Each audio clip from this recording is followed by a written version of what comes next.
এলাকায় ইলেকট্রিক পরিষেবা না থাকায় পথ অবরোধ করে বিক্ষোভ দেখাতে থাকেন গ্রামবাসীরা। ঘটনাটি ঘটেছে হাওড়ার জগৎবল্লভপুরের অন্তর্গত বালি এলাকায়। যেটা জানা যাচ্ছে, সাইক্লোন রিমেলের প্রভাবে ব্যাপক ক্ষয়ক্ষতি হয়েছে হাওড়া, হুগলি সহ কলকাতার একাধিক এলাকায়। পাশাপাশি বাদ গেল না হাওড়ার জগৎবল্লভপুরও। রিমেলের তাণ্ডবে জগৎবল্লভপুর এলাকায় ইলেকট্রিক তার ছিঁড়ে পড়ায় বিদ্যুৎ পরিষেবা বন্ধ হয়ে যায়। এর ফলেই কিন্তু জগৎবল্লভপুর বালি এলাকায় গ্রামবাসীরা এদিন পথ অবরোধ করে বিক্ষোভ দেখাতে থাকেন।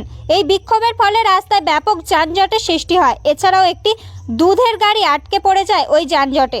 জগৎবল্লভপুর বালি এলাকার বাসিন্দারা জানান, এই এলাকায় সামান্য ঝড় বৃষ্টি হলেই বিদ্যুৎ পরিষেবা বন্ধ হয়ে যায়, যার ফলে সাধারণ মানুষকে অনেকটাই অসুবিধার মধ্যে পড়তে হয়। তাই তারা এদিন পথ অবরোধ করে বিক্ষোভ দেখাতে থাকেন। এছাড়াও তারা আরও জানান, সকাল থেকে বারবার ইলেকট্রিক অফিসে ফোন করেও কোনো রকম সুরাহা হয়নি।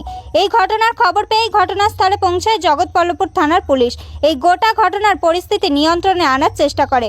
প্রায় 2 ঘন্টার পর বিদ্যুৎ কর্মীরা এসে বিদ্যুৎ পরিষেবা চালু করেন। তারপরেই এই পথ অবরোধ ওঠে বলে জানা যায়।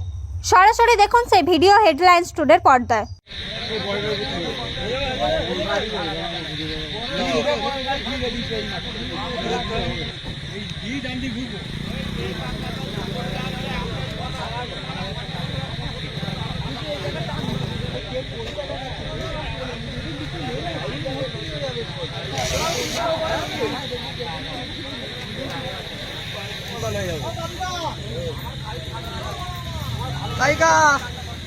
করেছি আমাদের দীর্ঘদিন ধরে ঝিংড়া, ইছানগরি, বালি, তেলিয়াটি এই এলাকায় বিদ্যুতের প্রবলেম মানে বিশালভাবে। আজ হয়তো গতকাল ঝড় হয়েছে এটার জন্য নয়। দেখুন, যদি এই এলাকায় একটু মেঘ হয় তাহলেও 2-3 দিন কারেন্ট থাকে না। এর আগে বিগত কয়েক মাস আগে আমরা পথ অবরোধ করেছিলাম এবং আমাদের আশ্বাসও দেওয়া ছিল যে এই প্রবলেমটা সমস্যার সমাধান হয়ে যাবে, কিন্তু এখনও পর্যন্ত কোনো সুরাহা হয়নি। আজ ভালো করে ব্যাপারটা বুঝুন, আমাদের যদি বিদ্যুতের বিল যে টাইম দেওয়া হয় তা যদি একদিন ওভারটেক হয়ে যায় আমাদের থেকে বিলের চার্জ কেটে নেয়, কিন্তু আমরা এই সাফারটা কেন ভোগ করব?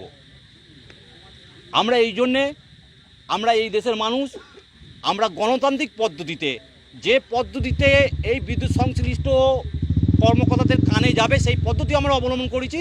আমরা পথ অবরোধ করেছি যাতে করে আমাদের এই সমস্যার সমাধানটা উচ্চ স্তরে, উচ্চ লেভেলে যায় এবং এর একটা সুরাহা হয়। কেননা দীর্ঘদিন ধরে এই সাফার ভোগ করছি, দীর্ঘদিন ধরে, আজ নয়।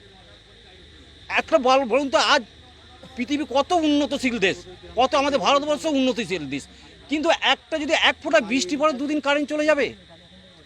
তো আমরা সুষ্ঠুভাবে, আমাদের তো কোনো আর উপায় নেই, আমাদের ওপরমহলে যাবার উপায় নেই। আমরা সাধারণ মানুষ, খেটে খাওয়া মানুষ, আমাদের যেটা সহজ পদ্ধতি সেই পদ্ধতিটা আমরা পথ অবরোধ করেছি যাতে করে আমাদের সমস্যার সমাধানটা ঊর্ধ্বতন কর্মকর্তার কাছে যায় এবং এর একটা সুরাহা হয়।